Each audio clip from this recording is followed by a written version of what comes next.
Menyikapi pemberitaan majalah Tempo pekan ini yang menyoroti tentang aktivitas Partai Nasdem dan dinilai menyinggung Ketua Umum DPP Partai Nasdem Surya Paloh, DPW Partai Nasdem mengeluarkan maklumat berisi 3 poin. Pelaksana tugas Ketua DPW Nasdem Maluku Irawadi kepada pers di Ambon menyampaikan, maklumat yang dikeluarkan pihaknya secara tegas mengecam pemberitaan majalah Tempo yang dianggap tendensius dan tidak akurat. Pernyataan sikap Partai Nasdem Maluku tentang sikap resmi terhadap pemberitaan majalah Tempo yang menyeret nama Ketua Umum Partai Nasdem. Salam restorasi. Salam restorasi. Dengan mencermati sajian pada cover dan isi pemberitaan majalah Tempo edisi terbaru yang menyeret nama Ketua Umum Partai Nasdem Bapak Surya Paloh, maka dengan ini Dewan Pimpinan Wilayah Partai Nasdem Maluku bersama Dewan Pimpinan Daerah, anggota DPRD Provinsi, Kabupaten Kota, fraksi Nasdem, sayap dan badan Partai Nasdem se-Maluku menyatakan sikap sebagai berikut.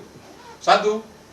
Mengecam keras pemberitaan yang kami nilai tendensius, tidak akurat, tidak berimbang, dan berpotensi membangun opini yang menyesatkan publik.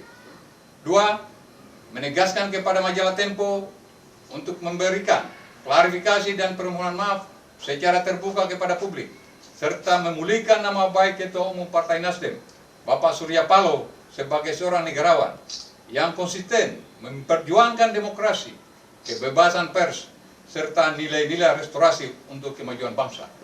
3. Mengajak seluruh Partai Nasdem, simpatisan, dan masyarakat luas untuk tetap tenang, tidak terprovokasi, serta menyikapi pemberitaan secara bijak dan kritis. Demikian maklumat pernyataan sikap ini disampaikan sebagai bentuk tanggung jawab moral dan politik kami. Sekian, terima kasih. Salam restorasi! Salam restorasi!